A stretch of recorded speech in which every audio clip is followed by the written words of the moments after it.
اسی کتاب رجال کشی میں ہے کہ نبی کی وفات کے بعد تمام صحابہ اسلام سے ہٹ گئے تھے مع سوائے مقداد بن اسود رضی اللہ تعالیٰ عنہ کے، ابو ذر غفاری رضی اللہ تعالیٰ عنہ کے، سلمان فارسی رضی اللہ تعالیٰ عنہ کے علاوہ۔ اب آتے ہیں کہ کیا شیعہ کے ہاں یہ جو روایات بیان ہوئی ہیں کہ تین کے علاوہ باقی مرتد ہو گئے ہیں، لیکن شیعہ علماء وہ بھی ٹاپ آف دی لسٹ جو اتھینٹک علماء ہیں وہ میں آپ کے سامنے رکھتا ہوں کہ دیکھیں یہ ہمارے علماء ان احادیث کے بارے میں یہ کہتے ہیں کہ ان احادیث سے یہاں ارتداد سے مانا، ارتداد کا معنی کیا ہے، ویسے ہماری مراد کیا ہے، اور کیا واقعی شیعہ وہ صرف اور صرف تین ہی صحابہ کو مانتے باقی نہیں مانتے؟ نہیں، ایسا نہیں ہے۔ تو وہ محدود افراد کو ہم نہیں مانتے، نہ کہ تمام کی ہم تکفیر کریں، نہ کہ ہم تمام کے صحابہ اٹھائیں، نہیں ایسی بات نہیں ہے۔ اچھا اس کے جواب میں کیا دیا ہے؟ یہ عجوبۃ المسائل الازہریہ حول مصادر التشریع عند الامامیہ جناب احمد سلمان حفظہ اللہ کی، ومن هنا يتبين لك ان ما ينسب للشیعہ شیعوں کی طرف منسوب کی جاتی ہے کہ یہ جو تکفیر کل صحابہ اس کی نسبت دی جاتی ہے شیعوں کی طرف یا معظم صحابہ، وہ صرف اور صرف ایک تہمت ہے، بہتان ہے، جو تہمت اہل سنت شیعوں پہ لگا دیتے ہیں۔ کتاب الطہارہ میں جلد 40 میں امام خمینی رحمۃ اللہ علیہ نے یہاں پہ جواب دیا ہے، المجلد 40 میں یہاں پہ آپ دیکھیں، یہاں پہ جواب دیا ہے 440 صفحے میں، وظاہر عدم ارادت ارتداد جمیع الناس، لیکن یہاں پہ مراد یہ نہیں ہے کہ تمام کے تمام لوگ وہ مرتد ہیں۔ نتائج الافکار فی نجاست الکفار آیت اللہ البیقانی، صفحہ نمبر آپ دیکھیں 196 میں، فما تصنع بما قاله الامام ابو جعفر علیہ السلام بما باقر علیہ السلام سے باقی ارتد الناس بعد رسول اللہ الا ثلاثہ،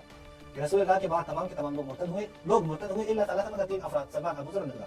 نقول جواب کیا ان هذا الارتداد یہ جو ارتداد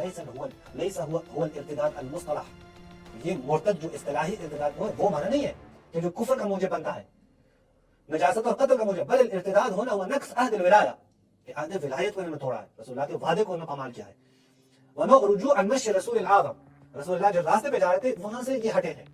وعدم رعایت وصایاہم، رسول اللہ کی جو وصیتیں ہیں ان کی رعایت نہیں کی ہیں، ولو كان المراد منه هو الارتداد الاصطلاحی، اگر مراد یہاں پہ اصطلاحا مرتد ہونا مراد ہوتا لكان الامام علیہ السلام بعد ان تقلد القدرة وتسلط على الامور، بات ایسی کہ امام علیہ السلام کو امیر المؤمنین کو حکومت مل گئی تو یضع فیہم السیف، تو مولا علی تلوار کھینچ لیتے اور ان میں سے اول سے لے کر آخر تک سب کو قتل کر دیتے، کیونکہ بلحاظ ان توبۃ المرتد الفطری لا تمنع قتلہ،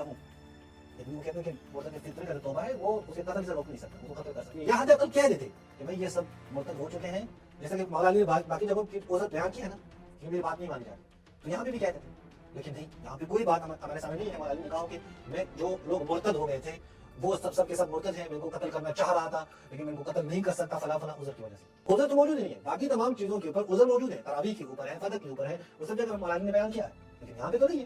یہاں پہ مولا علی نے بیان کیا، اس کا مطلب یہ کہ یہ ارتداد علی الاسلام نہیں ہے،